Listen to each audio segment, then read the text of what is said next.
Welcome to the regular briefing session of the Forsyth County Board of Commissioners. We have a number of items to discuss today for the April 1st meeting, which takes place, of course, next week.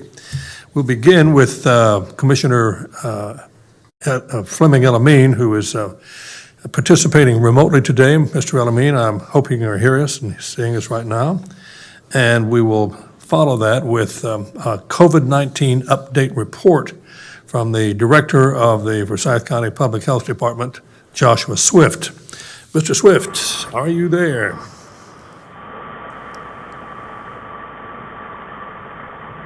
There he is. Yes, Chairman, Chairman, Vice Chairman, thank you for allowing me the opportunity. I'll start with my presentation. I'll answer. As of the 24th of March, we've had 33,038 cases of COVID-19 since the beginning of the pandemic. In the last 14 days, we've had 647 cases, and our average cases per day is now 46 per day, with total deaths at 357. This next chart is like the chart I showed you last week, or graph. It shows the number of lab tests since the beginning of the pandemic in March 2020 versus the number of cases, and you can see the number of cases, how there will and test was greatly increased through December, November, December, and early January, and we have had less cases since January as well as less tests. This next chart shows our hospitalizations. This is the number of Forsyth County residents who are hospitalized in Forsyth County hospitals, and you can see that since early March, this number has went in the right direction. It has went down. We're in now 32 residents are in our Forsyth County hospitals. Trend in the number of deaths, again, this is just showing over time. Happy to say that this number is leveling off over the last few weeks, where we're not seeing that as much of an increase week over week. Next, we'll talk about COVID-19 vaccination. As of March 22nd, the number of individuals who are Forsyth County residents who are fully vaccinated was 14.4% of the population, which is 55,062 residents. And that same date, the number of residents who are at least partially vaccinated was just under 21% of the population, 79,756 residents who are at least partially vaccinated against COVID-19. This next slide shows the amount of vaccine that has been administered by the Department of Public Health. As of yesterday, we've done 62,551 doses through our health department clinics. Started out at the Department of Public Health, now at the fairgrounds, including outreach, and 30,570 individuals have completed their series, which means they've had their second dose of Moderna or Pfizer, or they've had their first and only dose of Johnson & Johnson. This next slide is looking at the demographics of the individuals who are fully vaccinated for Forsyth County residents. You can see on the left side by age group, where 13% of individuals 50 to 64 are fully vaccinated, 45% of those 65 to 74, and 49% of those 75 years of age and older. Then when you look on the next slide, it's broken down by race. 8.5% of African Americans in the county are fully vaccinated, 16% of white residents, and 4.7% of Hispanic residents. Next slide is looking at those that are partially vaccinated. 21% of the county is partially vaccinated. On the left, 22.7% of those 50 to 64 are partially vaccinated. 59% of those 65 to 74 partially vaccinated, and 60% of those 75 and over have at least had that first dose. And on the right, when you look by race, 14.2% of African American residents in Forsyth County have at least been partially vaccinated, 22% of white residents, and almost 8.5% of Hispanic residents. My last slide is discussing vaccine eligibility. The rest of Group 4, we've just learned today, will be eligible on March the 31st to receive the vaccine. Currently, we're in Group 4, the first phase, which includes individuals 16 to 64 with one or more high-risk medical conditions for severe disease from COVID-19. And that includes some common conditions. It could be diabetes, obesity, current or former smokers are part of that high-risk medical condition. March 31st, this will move into people living in close group settings. That could be correctional facilities, that could be college dormitories, and other essential workers that weren't in that Group 3 frontline essential worker workforce. And then Group 5, April 7th, it will open up to Group 5, which includes everyone else. So that concludes my presentation, and I'd be happy to take any questions. Questions or comments for Mr. Swift? Mr. President. Yes, ma'am. Chairman, I don't have a question, but I wanted to, first of all, say, Joshua, thank you so much. And I think there was a great incentive package out there this week presented by Krispy Kreme Donut. Who would not have a vaccine if you could get a donut every day for a year? And so I think that was great for Krispy Kreme. And maybe there'll be other places in our community that will offer a good deal also, but thanks to Krispy Kreme.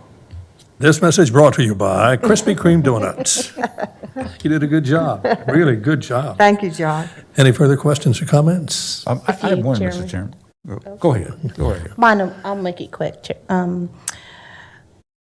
Joshua, I wanted to say thank you so very much for digging in very, very deep in the marginalized communities. You've done an excellent job. I love seeing Winston-Salem State, NAACP, and many of the other churches with the on-the-ground work. One of the questions that I do have with us opening up to other individuals, are you seeing that we're going to get the vaccinations that will accommodate the request? It seems like, to me, is that we have the request, but not enough vaccination. So could you speak to that for me, please? Yeah, thank you, Commissioner McDaniel. Excellent question. I think this is a state recommendation. It's a state move. Some counties have already moved essentially into Group 5, which those counties are mostly smaller counties with less population, and they're not seeing a demand for the vaccine anymore. We're currently seeing the demand for the vaccine, and we haven't lost our focus on Group 1, healthcare workers, Group 2, 65 and over, Group 3, frontline essential workers. So we're going to continue to offer the vaccine to those individuals. To give you a snapshot of the way the vaccine is going, so up until last week, our average allocation per week was 1,500 doses. That does not include the mass event we did in early March with both hospital systems with Johnson & Johnson, but it was 1,500 doses. This week and next week, it looks like we're going to be getting 2 trays of Pfizer, so that's 2,340 doses. So that's not much more, but it is more. Plus, we're part of the FEMA spoke site where both hospitals and the health department are working together. So that's another 600 doses that we're getting. So now we're roughly getting 3,000 doses per week. Obviously, we have the facility and the expertise now and the capacity to do much more than that. But we are seeing a larger no-show rate. So some of that, I believe, is a positive because there's more vaccine available, more providers available. So that's just talking about our piece. That's not the hospital's piece and pharmacy's piece. So there's more vaccine out there. And I think as the demand early on in the 65 and older was they came to us very quickly. I think we're going to have to work harder to educate and get that, drum up that urgency as we move into a younger demographic. Thank you. Commissioner Martin? Yeah, Mr. Chairman. Josh, also add my continued thanks for your good work. And on that very issue of, I was just looking at the total number of doses and look at the number of completed 2 doses. And I'm curious, it would appear that there are some people not returning for their second dose of the Moderna and Pfizer. Is that true? Well, some of this, Dr. Martin, and thank you for the question, is determined by, this is just a snapshot in time. This is one day. So people could be in between that 3 to 4 weeks between their first dose and their second or third or fourth dose. So you have a small percentage of people, maybe they can't come and get a second dose. Maybe they have a reaction that's very small. We've just seen a few people like that. Some people maybe have moved or went to another place. So for the most part, we are seeing a good return rate for the people coming back to get their second dose. But I can look further into that to get the total number. But we're seeing that those second dose appointments are being kept. Yeah, the second, just, I think it's an observation. It may not be correct. How about that? And Commissioner McDaniel alluded to the, if you will, the, basically efforts made to extend, ease the ability for vaccinations in our minority communities particularly. And because when you look at the very total, and we're completing both vaccinations, it's about a 2-to-1 ratio between white and African American. It's like 8.1 to 16 something. But when you look at the the ones that all have had one, that ratio was much closer. It was like 14 and 22. It was 8 points instead of double. Kind of. Yeah. I mean, it was 8%. It was proportionately better, and that may indicate a lot more African Americans are in between, and that number when they finish, that's gonna boost that a lot, because the aggregate totals don't quite show what the rate of vaccinations among ethnic, racial and ethnic groups are. So, yeah, but it's good. I appreciate the data, and we're making progress, but it's still, I guess in my mind, a little disappointing to think that we only have 14. I realize it's a vaccine supply issue. I mean, we don't have it. That we're with completely vaccinated, we're less than 15% in the county. That just still surprises me. Yeah. I will say, though, Vice Chairman Martin, that I think it is helpful. I think one of the reasons we're seeing a slowdown in the vaccine is if you just look at partially vaccinated. So even if you're just partially vaccinated, that you have some immunity now. So that, if I'm just going with the numbers to make it easier, you have that 20%. Then we've had 33,000 cases. Science would tell us that for every case we have, there was probably 3 that went untested or undiagnosed. So that 3 times 30,000 times 4, that's 120,000. So we probably have a 40 to 50% of the county now that has some immunity. Either they've had COVID and knew it, had it and didn't know it, or they've had a vaccine. But we're still not there yet. Definitely, we still got to get the vaccine out there and encourage people to follow those 3 W's and to be careful and just use, like I said, that common sense, but also as we ease restrictions, do that, but do it responsibly. That's a great point. I actually didn't think about the immunity of those that have already had it, and particularly the number that had no symptoms that actually have antibodies and had it. That's a great point, and that does increase the percentage way up there. So, yeah, thanks for sharing that. Additional comments or questions? If not... One question, Mr. Chairman. Yes, sir. Go right ahead. Thank you very much, Josh, for always giving a detailed report. I received a call about one person living in an assisted living facility. Do you have any numbers you could share with us on the number of facilities that have been vaccinated versus those that need to be vaccinated at this point? And I want to thank you for the Morning Star outreach.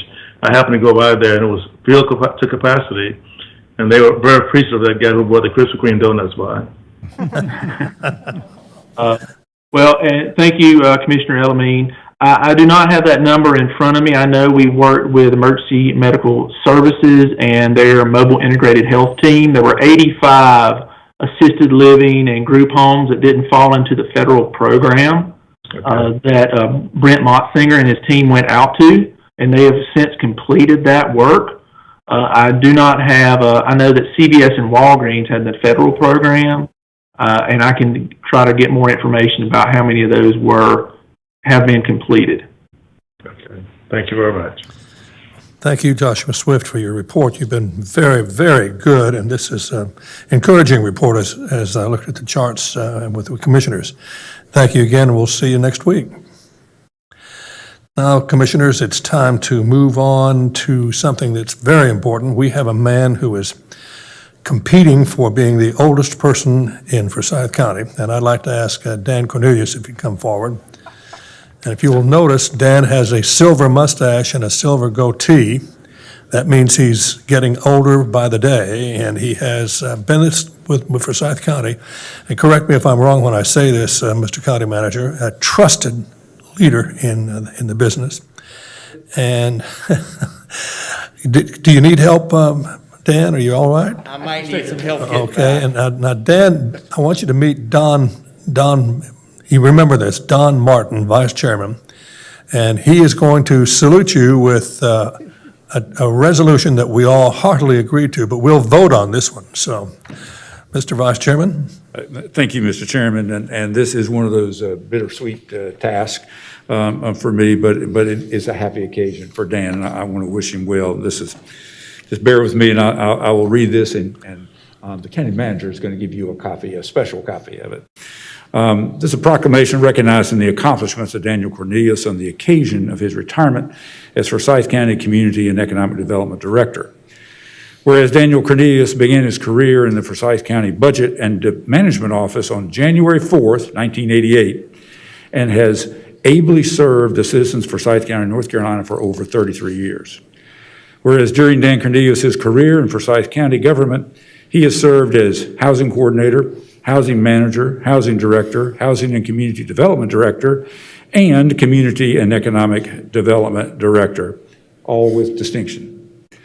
Whereas under Daniel Cornelius' leadership, the housing program, once a division within the Budget and Management Department, expanded in scale and scope and eventually emerged into a separate standalone housing department on July 1, 1992, with Daniel Cornelius esteemed to be the new department and first director. Whereas Daniel Cornelius leaves a legacy of collaboration through partnership to improve the human condition for all citizens of Forsyth County through the establishment of a down payment assistance program in partnership with local and state nonprofits that has provided soft second mortgages to nearly 1,000 households in Forsyth County, allowing them to purchase their first homes. Whereas Daniel Cornelius is academically accomplished and holds a Bachelor's of Political Science and Government from the University of North Dakota, as well as a Master's in Community and Regional Planning from North Dakota State University. Whereas Daniel Cornelius' community involvement has included serving in board leadership positions for the Asset Building Coalition of Winston-Salem, Forsyth County, the Winston-Salem, Forsyth County Funding Collaborative, the North Carolina Community Development Association Board, the New Century Individual Development Account Working Group, Reagan High School Parent-Teacher Association, and West Central Community Center Youth Basketball Association. And on a personal note, I'll add, I remember working with him as a PTA president on the district PTA council and also attending many parent advisory council meetings. Now therefore be it resolved that the Forsyth County Commissioners hereby recognize the exemplary service and accomplishments of Daniel Cornelius and thank him for his outstanding and distinguished service to the state of North Carolina and the citizens of Forsyth County. I'd like to make that motion today, Mr. Chairman. I'll second the motion. All in favor, say aye. Aye. Say aye. We're going to Opposed? do this officially, I think. Is there no one in this room that wants to say no? Well, my gosh, you got it unanimously. That's great.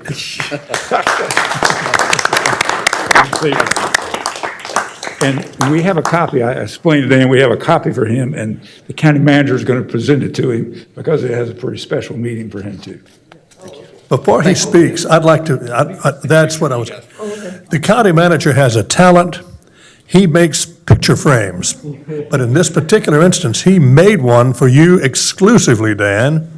And we'd like to have you hold it up to the camera and hold it up so the television audience can see you standing there with a smile on your face, a song in your heart.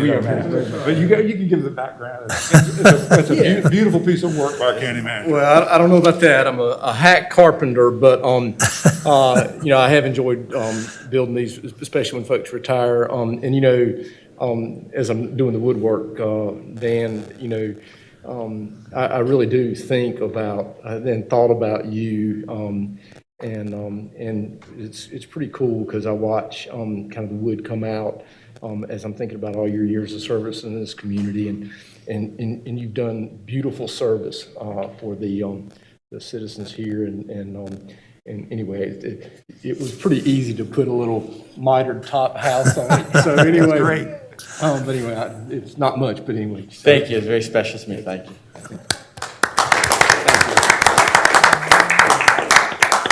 I'd just like to say that I've really enjoyed my time here at Forsyth County. It's been fun. It's been entertaining.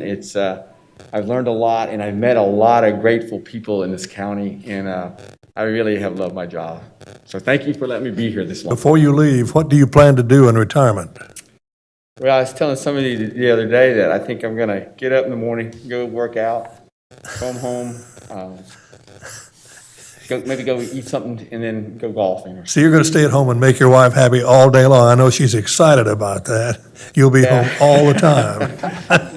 She's been retired for 3 years, so she kind of had a head start on me. I think she's claimed her ground, but I do have a little space in the garage that I think will be mine. Good luck in the future. Thank you, Dan. Appreciate it. Thank you. Thank you. Dan, I would just like to say thank you, but particularly thank you for the folks in Rural Hall, where you've worked so diligently to get them water. And of course, we won't hear about the grant until about April. But if we're successful, it'll be because of you. And I thank you for those folks in Rural Hall. Thank you. They've been great to work with, too. I do hope they get it. Me too. Thank you. Mr. Chairman, Yes, if I sir. may. Oh. Dan, Tuesday, I got a call from a reporter at WFDD. And he was talking about the housing projects that you worked on. And he said, I don't want this to sound like a program that we all just endorse. Do you know anybody that would speak against it? And I went, no, I have no idea. He said, really? I said, yeah, it's been a great program and a great director, and I have nothing to say other than that. And he said, well, thank you. So I assume he can't find anybody to speak against you, and congratulations on that. Hopefully not. Thank you. Thank you for those words. Thank you. Oh, my. It's good to have you with us. 33 years, too. That's not bad. I've enjoyed it. Mr. Chairman, can I make a comment, please? Oh, my gosh, wait a minute. Don't go away. Fleming Elamine wants to make a comment from afar. Mr. Elamine, go right ahead.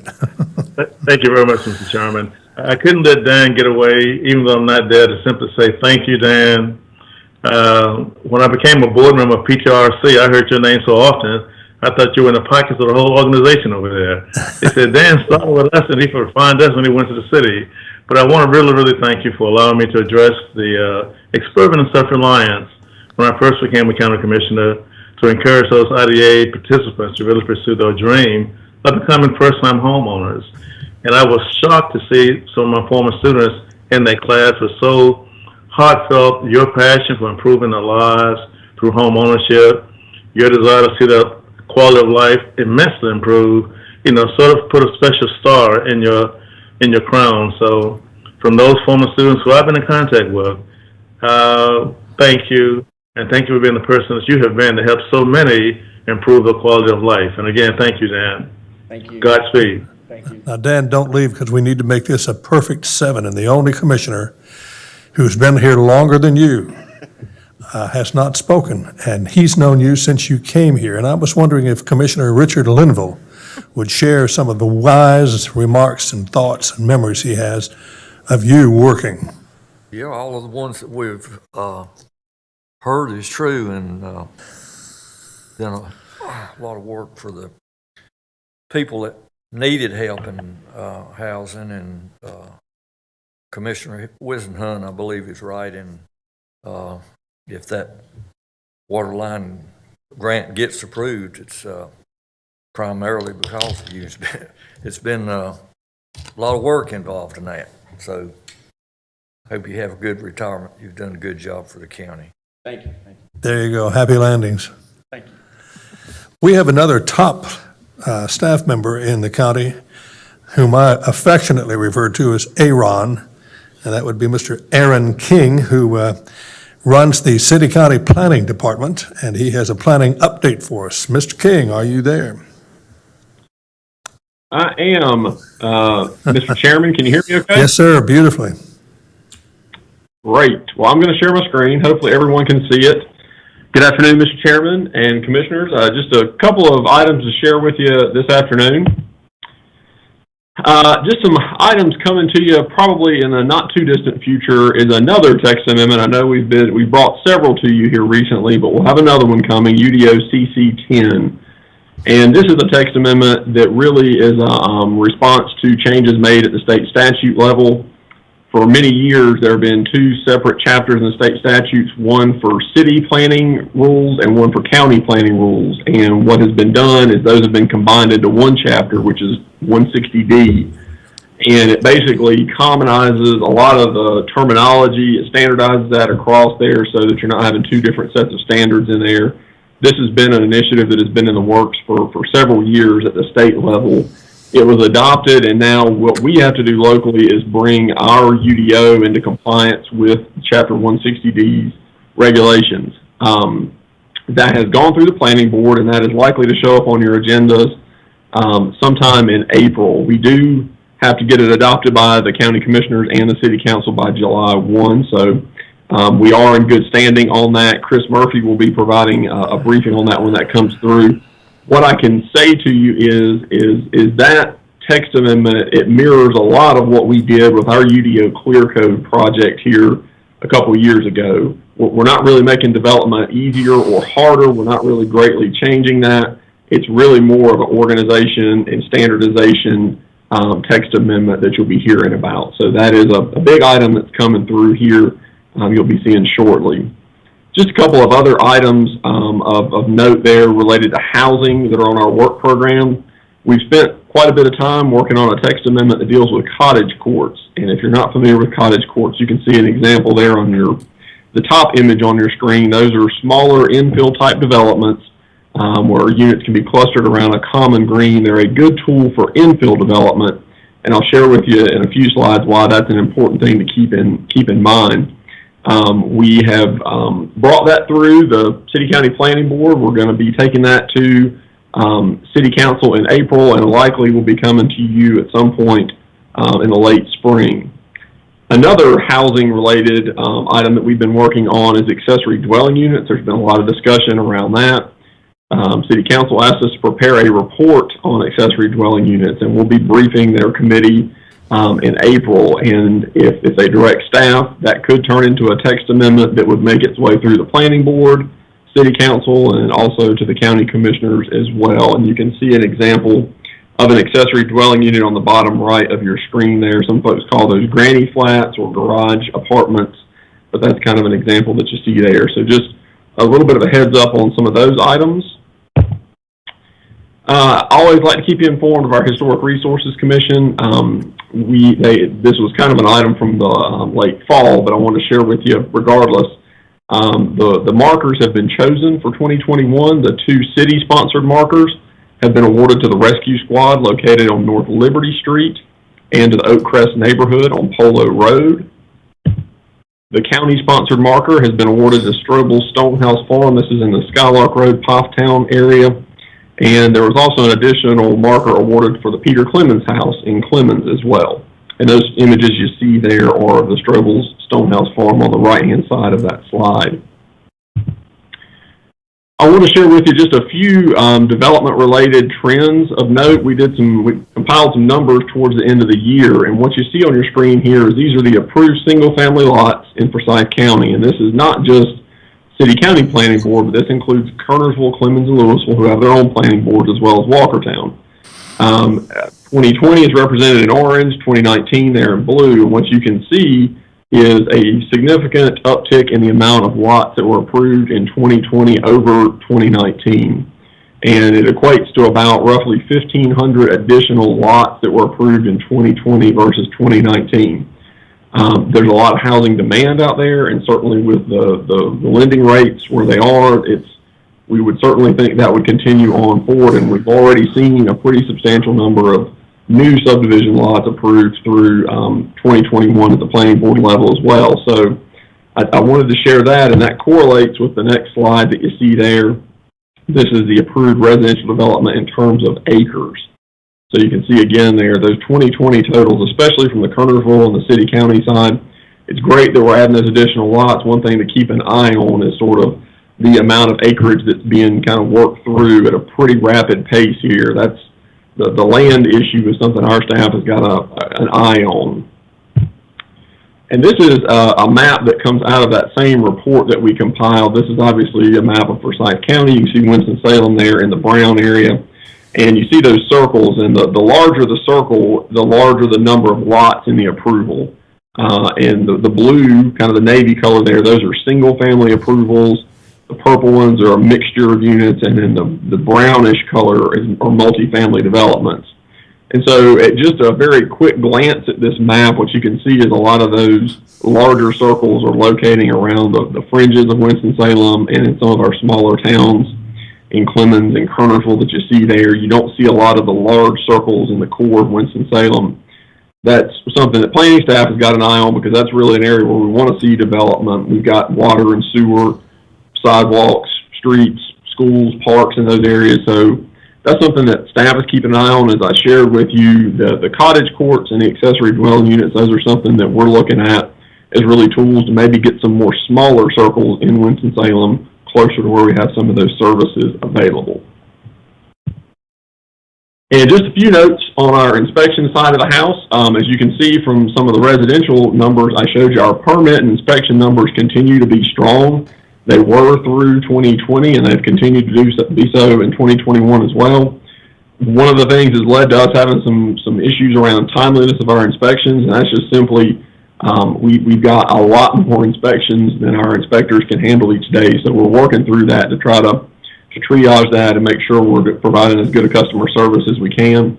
One initiative that has come to pass on this is we were able to get the city's personnel resolution amended to have an inspections certification ladder put in place, and that becomes effective April 1. And what that does is, let's just say, for example, you're an electrical inspector, and that's the area you focus on. What the certification ladder does is if you go out and pick up an additional certification in mechanical, plumbing, or building, it gives you an additional pay increase for that certification, with the idea being you are becoming more efficient to the organization. And now when you visit a job site, in addition to your electrical inspections, you'll be completing the inspections in the trade areas you have certifications for. So all of our, I won't say all, the majority of our surrounding counties, our peer communities, and certainly the larger communities in North Carolina have had such for a while. So we're glad to get that tool in place that makes us more competitive from attracting talent, for retaining talent, and it certainly makes us and will make us more efficient moving forward as our guys are able to get more certifications. So we're excited about that. One of the things we're also working through, our building is still closed to the public, obviously. We're continuing to work through trying to orient our service delivery in the permit office to a digital format. We've been using our IDT plan solution as a tool to issue our residential permits, and we're continuing to make some pretty good strides there. We're excited about that. And just the last thing of note, we've been moving throughout the pandemic. So at some point when our building opens back up, should you decide to come visit us, we'll be located, planning and inspections will both be located on the 3rd floor of the Stewart Municipal Building. So planning moved up one flight, so we're in a different location now. And with that, I believe that ends all of my comments, and I'm glad to answer any questions if there are any. Questions or comments from Mr. King? I think you hit every dot and crossed every T, and thank you very much. Appreciate it very much, sir. Thank you. The second briefing for Thursday, April 1st, a 22-item agenda coming from our county manager, Dudley Watts. All right. Thank you, Mr. Chairman. Good afternoon, board members and staff and guests. The only other item we have today is really just to finalize this agenda for next Thursday's formal meeting. There are a couple of items of old business. They're really carryover items because of the public hearing requirements that require you wait 24 hours before you take action on a matter. And so we're carrying forward the public hearing on the issuance of not to exceed $12 million of Public Finance Authority revenue bonds by the YMCA of Northwest North Carolina. We've got an associated resolution to approve after the public hearing Of course, the public hearing's been held, but you got the resolution approving in principle the issuance of those bonds by the YMCA, and they do not have any financial implications for the county. It's really just a statement by the board that the taxable benefits kind of accrue to those bonds. Mary Nash Rusher presented that, and she'll be available if you have questions at the meeting. And then the other carryover item was the public hearing on the Doral Drive Renolda Road interchange plan, and then an associated resolution with that. Any questions on either of those carryover items? Questions or comments? Not a one. All right. Very good. Then we dive into the regular agenda items that were presented last Thursday. You've got a public hearing on an ordinance amendment proposed by Planning and Development Services staff to amend to Section 12.2 of the Unified Development Ordinances that pertains to traffic impact study standards. And then you've got the associated ordinance amendment itself. Questions? Comments? All right. The item 4 is also a UDO amendment. It relates to affordable housing bonus density provisions. The public hearing process we've gone through, and then you've got the ordinance amendment we will hold the public hearing. You've got the ordinance amendment to make those changes related to that. That is UDO CC7. Any questions on that? Questions? Comments? Okay. All right. And then item 5 is also a UDO amendment. It's a public hearing on ordinance amendment proposed related to use standards and definitions for family group homes. And then again, you got the action after the public hearing piece. Comments? Questions? Okay.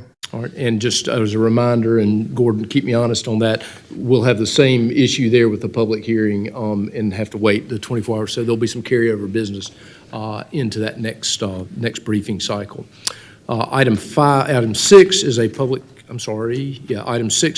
hearing on a proposed ordinance to name an unnamed road segment located off Blues Creek Road within the unincorporated area of Forsyth County. It's Cruz Way, and you've got the associated ordinance.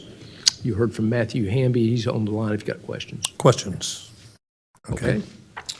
Item 7 of the minutes for the meeting of March 18th, 2021, which have or will be emailed. They have not gone out yet. They should go out tomorrow. Okay, so you should receive those. Item 8 is a resolution recognizing the Forsyth County's 911 telecommunicators that are housed both in emergency services and the sheriff's office during National Public Safety Telecommunicators Week. Questions on that matter? Comments or questions? All right. Okay, you got another recognition that recognizes April 12th through the 16th as Week of the Young Child in Forsyth County. Questions? Okay. All right. And item 10, you've got a resolution recognizing April 2021 as Child Abuse Prevention Month in Forsyth County. Comments? All right. Great. All right, getting on through it. Item 11, you get to the public session. Item 12 is an amendment to the FY 2021 budget ordinance. It increases revenues and appropriations for the Forsyth County Department of Health for Women's and Children's Health Section, the Immunization Branch funding from the North Carolina Department of Health and Human Services. Adam Pendlebury reviewed that, and he's on the line if you have questions. Questions? Okay. Item 13 is a resolution authorizing acceptance of a grant from Z. Smith Reynolds Foundation to support local COVID-19 response and mitigation. You got an associated amendment to the budget ordinance to appropriate those funds. Adam reviewed that as well. Comments? All right. Okay. Item 14 is a resolution authorizing the submission of an application to the North Carolina Division of Parks and Recreation, Department of Natural and Cultural Resources to apply for and accept, if awarded, a Parks and Recreation Trust Fund Development Grant for the first phase of the Blues Lake Park. Questions or comments? Off and running on that. Item 15 is a resolution approving an application to Duke Energy North Carolina Electric Vehicle Charging Pilot Program and authorizes execution of the program contract documents. Questions? Okay. All right.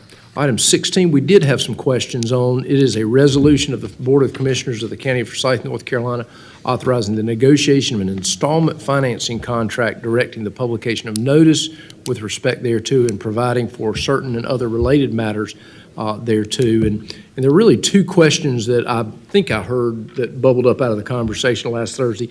The first one is, why pursue a taxable issue? And let me make sure I'm in the right place. So the first question really around the taxability of it and why not do a non-taxable issue. And then the other question is, why not leverage fund balance or some available funds to save some money And so what we did is we've got Paul Fulton and Lee Plunkett and I met, and Gordon as well. And we thought it might be helpful to make sure that we had bond counsel or representative of bond counsel and also the financial advisor on the line. And so you should have Rebecca Joyner, who's with bond counsel with Parker Poe, and then Chad Cowan is the financial advisor with Hilltop.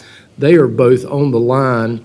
And I'll turn it over to either Paul or Lee to introduce them and maybe frame those two questions. First of all, obviously, why pursue a taxable issue versus a non-taxable? And then why not leverage funds, available funds to lower cost?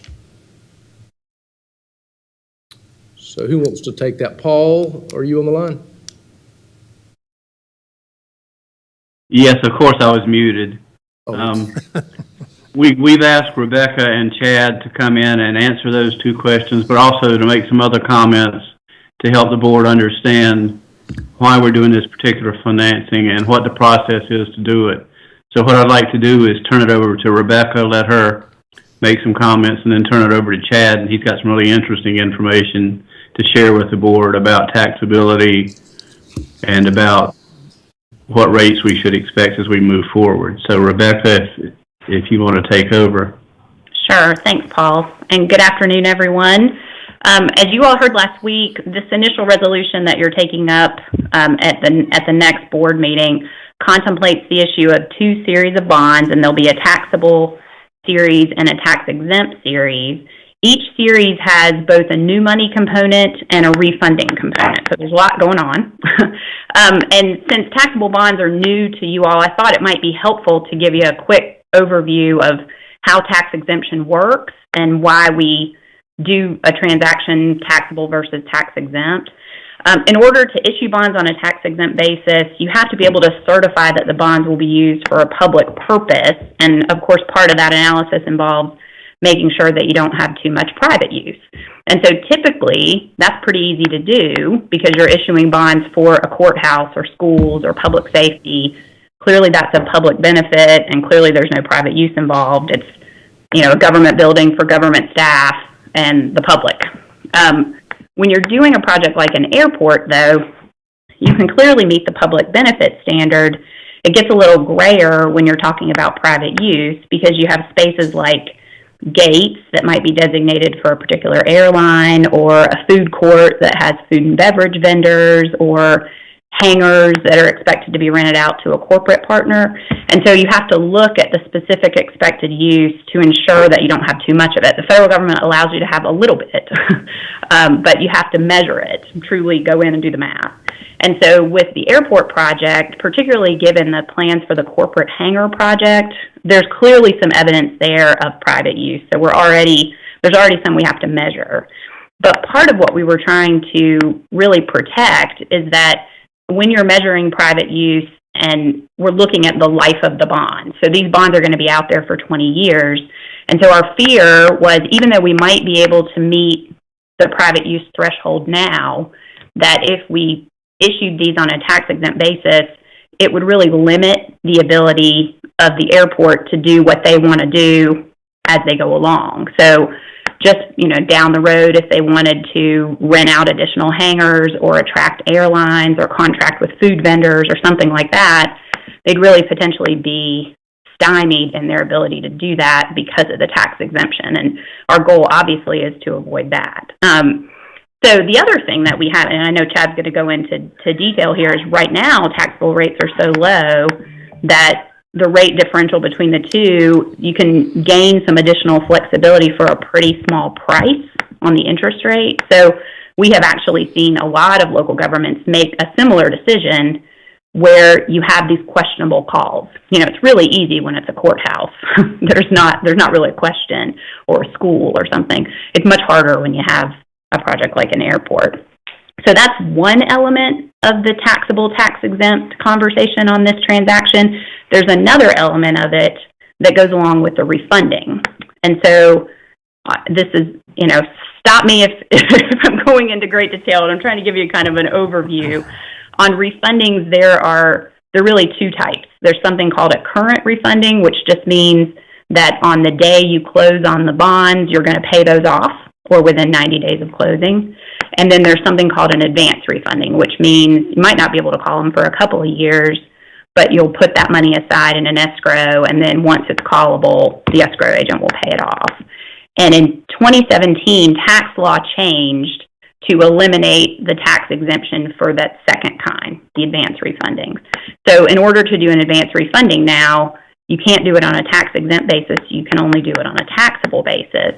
And for this transaction, you actually have 2 current refundings and 1 advance refunding. So we're paying off the existing PNC line of credit, which is technically legally a refunding. And then we're paying off the county's 2009 limited obligation bond. So both of those could be done on a tax-exempt basis. But the advance refunding of the county's 2012 limited obligation bonds, those would have to be done on a taxable basis. So similar to the discussion on the rate differential between taxable and tax-exempt, we have definitely seen clients be able to achieve pretty strong savings, even on advance refunding, even on a taxable basis, particularly since this tax law change in 2017. So I will stop there. I have more I can talk about, but maybe I'll stop right there and see if anybody has any questions specifically related to what I've said. Rebecca, comments at all? It was very clear. Thank you. Commissioner Martin said it was very clear, Rebecca. It did a good job. Well, good. I will consider that a victory.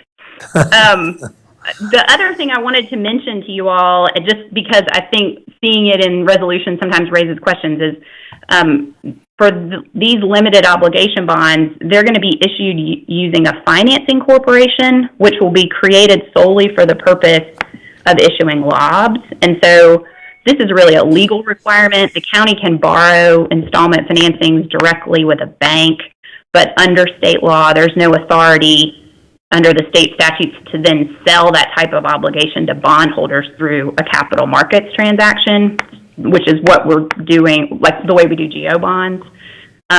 So in order to get around that, the way these limited obligation bonds are structured is by contracting with a financing corporation who then contracts with a trustee who then sells them to bondholders. So this structure is used all across the state, so we're certainly not breaking any new ground with this structure, but I just wanted to mention it in case you were wondering what the Forsyth County Financing Corporation was when you saw that in the resolution. Any comments or questions for Rebecca on this one? Commissioner Don Martin is nodding his head in the positive. You've done a heck of a job. He's happy today. Well, wonderful. Okay, thank you very much. Mr. County Manager? So I think the other question is around leveraging funds that we have on hand to balance, to offset some cost. Is Chad Cowan? Chad, are you on the line to maybe address that one? I am on the line. That actually may also be a question for Rebecca with regards to paying off existing debt to then refinance it in the future. So Rebecca might want to chime in on that real quickly. I think from a reinvestment standpoint, I think the point was well taken from your last briefing. But I did want to redirect that back to Rebecca if possible. Okay. Did you have anything to add, Chad, on Rebecca's comments about the taxability of the issue or any of that? I have a presentation that kind of goes over some interest rate information along with a couple other items, looking at the refundings. Well, why don't you go ahead and do that, and then we'll come back to that other leveraging question. All right. So here goes. This is the first time I've ever shared something via Teams, so we'll see how it goes. I hope you have more luck than most people do. We'll see what happens. So. All right. Can you see that? Yes. Very well. I hope it's not a flamingo, because that's what's on one of my screens. There is. Let's see here. Make it as big. Can we all still see the presentation there? Yes, sir. Excellent. That went a lot better than I was anticipating. Well, great. Just wanted a quick introduction. We'll move through this pretty quickly. So I work for Hilltop Securities. we are a nationwide firm who has 200 employees who do exactly this. We've been doing it for 70 years. That's all the ad you'll get from me unless you want more. I've been doing it for 22 years. I've been a banker, investment banker. I was the treasurer for the city of Durham for a number of years. I sat in the seat very similar to Paul and Lee, working on debt issues whenever the city needed to borrow, similar to this situation. Current market conditions, rates are still really low. You may have been reading the paper. They picked up a little bit over the last month or so. You look at the box in the lower left-hand corner, you can see that the first four columns, the 10-year AAA MMD all the way through the bond buyer revenue bond index, those are all tax-exempt kind of measurements. You can see for those four, the rates have been over the last decade lower, less than 10% of the time. And from that standpoint, almost 100% of that time where it's been lower has been since March of last year.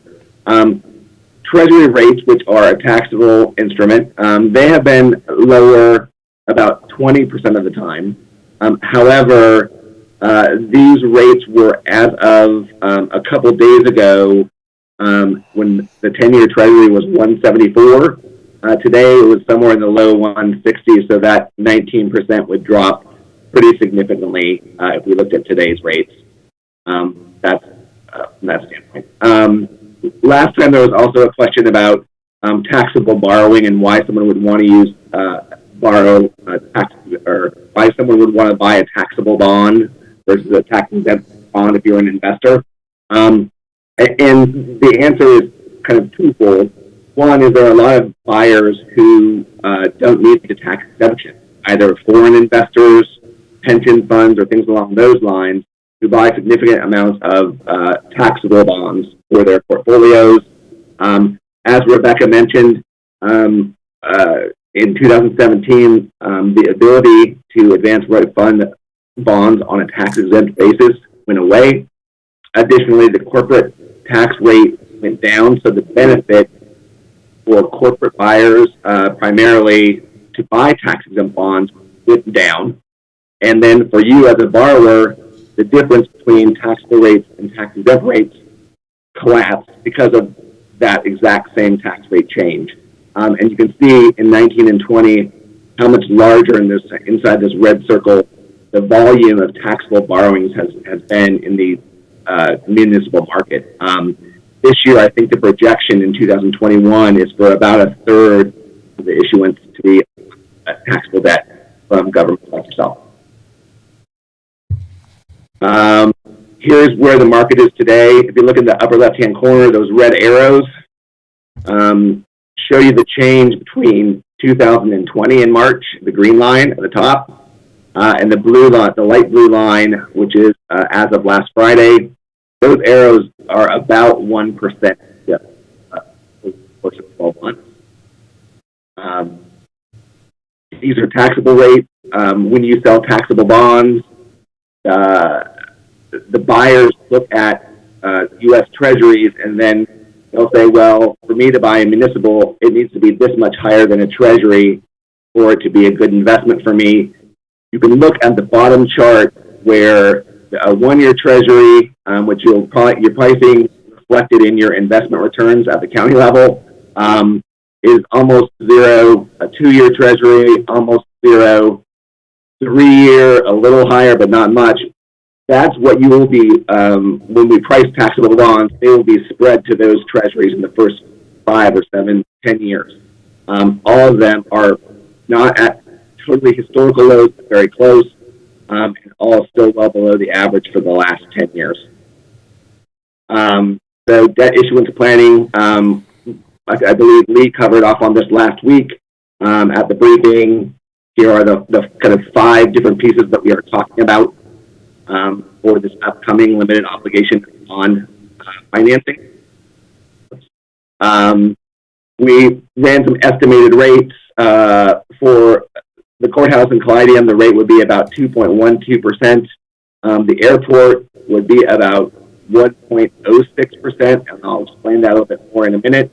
And And then the limited obligation bond refunding, the tax exempt one would be about 1.1%, and the refunding of the Series 2012s would be about 2%. So moving back to the airport, so one of the structuring techniques that can be used to allow the county to exercise the flexibility, or the airport to have the flexibility they want for their business operations, to issue taxable debt, but also keep costs down for the future debt service on the transaction, is to essentially wrap the tax-exempt debt around the airport. So in this scenario here, the 1.06, all of the taxable debt would be paid off in 3 or 4 years. So essentially, you're paying off your car payment before any mortgage payment at standard. So you're really trying to come up with the lowest cost of funds by blending those two together. We did look at it both ways as far as a normal 20-year amortization, and the last analysis we did shows that this structure of the new financing, by wrapping the tax-exempt debt around the taxable debt, results in about $1 million of less interest than if you amortize the taxable debt over the life of the borrowing. A couple of tables here on the refundings. Frequently, a good savings percentage, where it says percent of savings for funded bonds in the lower left-hand corner, is about 5. So this is a very, very strong refunding opportunity for the county. Again, saving a little over $1.2 million a year, issued with in conjunction with the larger issue you're doing, financing House Palladium in the airport. This is the 2012 refunding, the taxable one. Again, a 5-year, 5% PV savings is usually considered pretty good. This one's at 14.6. Again, it assumes that it's issued as part of this transaction that we're coming up upon.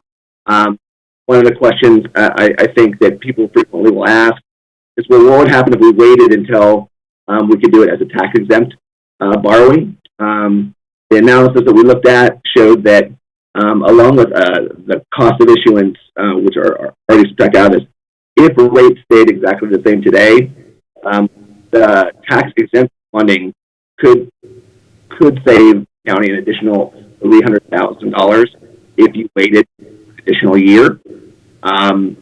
Second piece of that analysis that people frequently do would be, well, how much would rates have to go up? And the break-even number is about 0.75%. How far rates would have to go up to be at rate. The other question comes into play too is every issuer and borrower has a different kind of threshold for what size of transaction makes sense for their entity. $9 million is for an entity of your size a little lower than a lot of people go into basis. Specifically with the LOBS transaction that does have a significant amount of. And with that, that was a lot really fast. I'm happy to answer any questions. Questions or comments? There's no way I can ask a question. I don't understand it. But, I mean, and I couldn't see the charts. I've never heard you say you didn't understand. You're a genius. Well, I couldn't see it, and I sort of heard it sort of well. But I guess I'm just one of these. I trust you. Whatever. So Chad, I think it would be helpful if you can get those charts emailed to us, and we'll get them out to commissioners. So if there are any other questions around that. Absolutely. All right. Thank you for the presentation. I got a question for Chad. For whom? I'm concerned that the airport is going to cost more than $17 million. I know how these things go. If it comes in at 20, do we go back to the bond market or do we take it from pay-go funds? If. Yeah, so I think obviously, if there's a good chunk of that's a policy question. There are financing mechanisms you can do. Rebecca referred to them early, an installment financing contract that you could do at that point. However, as was stated earlier, one of the goals was to keep kind of the airport property unencumbered with related to this. So 168-20, which allows you to execute an installment financing contract, requires a security interest in the property that's being improved. And I've just very clearly crossed into Rebecca's territory. I start quoting state statutes. Again, the $3 million, a couple $1 million borrowing, the cost would be a little expensive, most likely. So, yeah, I think if you look at how the timing of this is going to play out, we'll know probably what PAYGO looks like about the time the design and bid piece kind of merges into it. And so I think what we would do is, and you'll make a decision about how you want to stage that project at that point. But I do think I think PAYGO is a good fallback if that happens. Mr. Chairman, I have one question, please. Yes, sir. Go right ahead, Mr. Fleming Elamine. Traditionally, who actually buys these taxable bonds? There are a wide range of buyers. Again, I think frequently, historically speaking, a lot of pension funds and other investors who don't need the tax-exempt benefit. We were selling, when I was a treasurer for the city of Durham, whenever I could get my hands on North Carolina municipal bonds that were taxable, I would buy them because we don't, as a governmental entity, you don't need a tax exemption. Foreign investors do not need tax exemptions. There are also individuals who may have other reasons. I think the professional institutional investors will frequently study the ratio of interest rates on the tax-exempt side and taxable side fluctuate somewhat.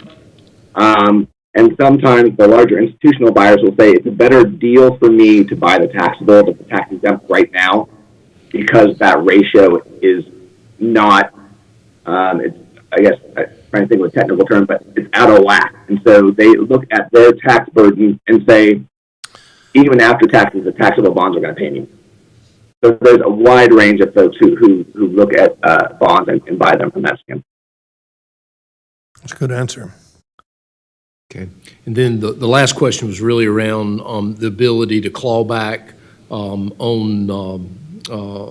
expenses that are made when you're issuing this debt permanently. Rebecca, or maybe I need to ask Paul or Lee.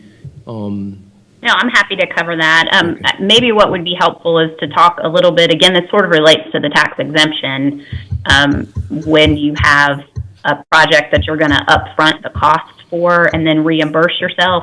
I don't know if you're noticing a theme in all of these, but the federal government really doesn't like you to borrow money on a tax-exempt basis when you could otherwise fund it yourself. And so there's lots of rules around the way you can do these projects. And one of those is if you're going to upfront certain of the costs, which is perfectly fine to do, they limit you in your ability to reimburse yourself for those earlier expenditures. And there's various rules, and that's what's referred to sometimes as the clawback. You'll also sometimes hear it referred to as a reimbursement resolution. And essentially the way that works is you state, okay, I'm planning to borrow $100 million at some point in the next year to finance a courthouse project. I don't know exactly when I'm going to borrow for it, but in the meantime, I'm going to reimburse myself. From the date that you adopt that resolution, you can go back 60 days, and you can go forward. There's some wiggle room depending upon the type of expense and the various rules, but at most 18 months. So if you're doing a project that you have a good sense of, okay, we're 3/4 of the way through this project, we're almost done, let's go ahead and put this money out and then come back and reimburse ourselves at some later point, you can feel fairly confident you'll be able to reimburse those costs.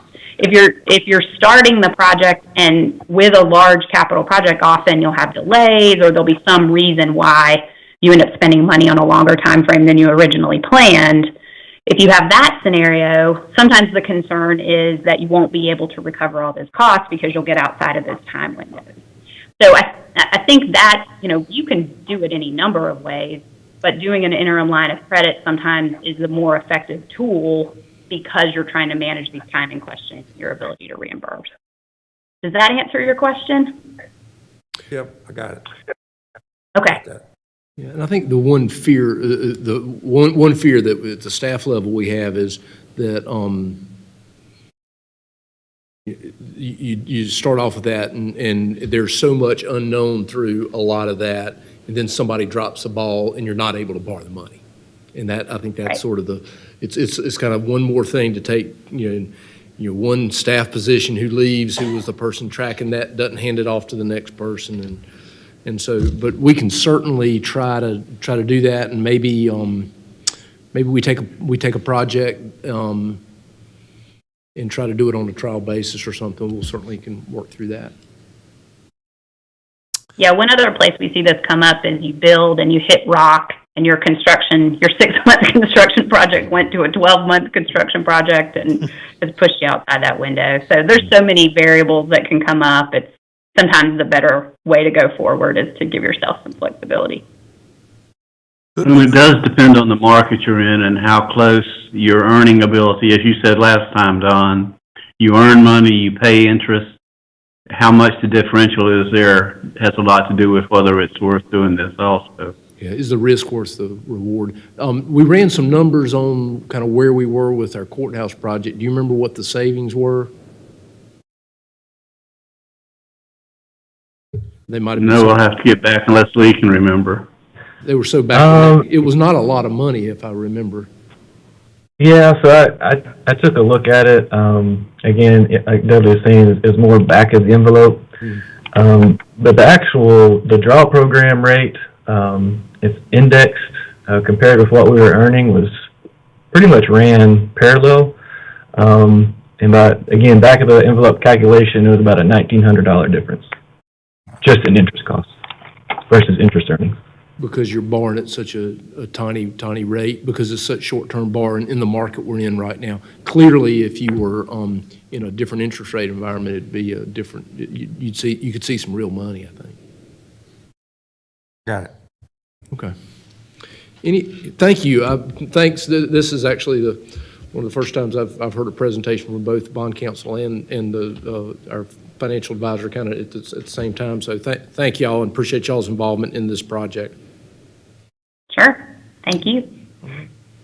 Any other questions for them? Any additional questions or comments?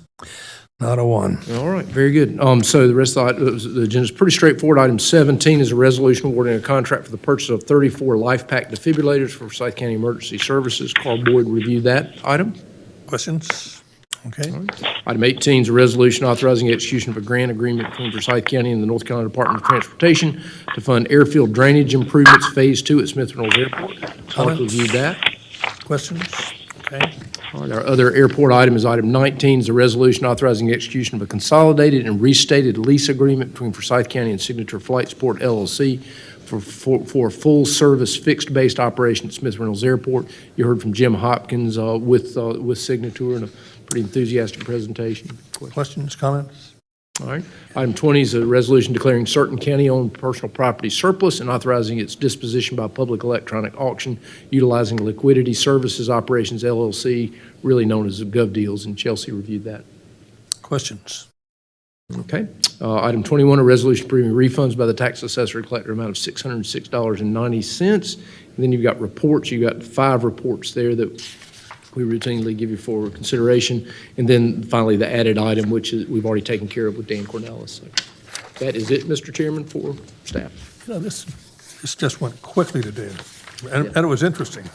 A lot of it's over my head, but you did a great job. Thank you, Ashley, for all you do, and thank you very much, Gordon, and thanks to Chantel. Any further comments or questions before we adjourn? We do have a meeting schedule adjustment that we're going to need to take care of because of the NCACC meeting, I believe, that will be back to you on some schedule changes.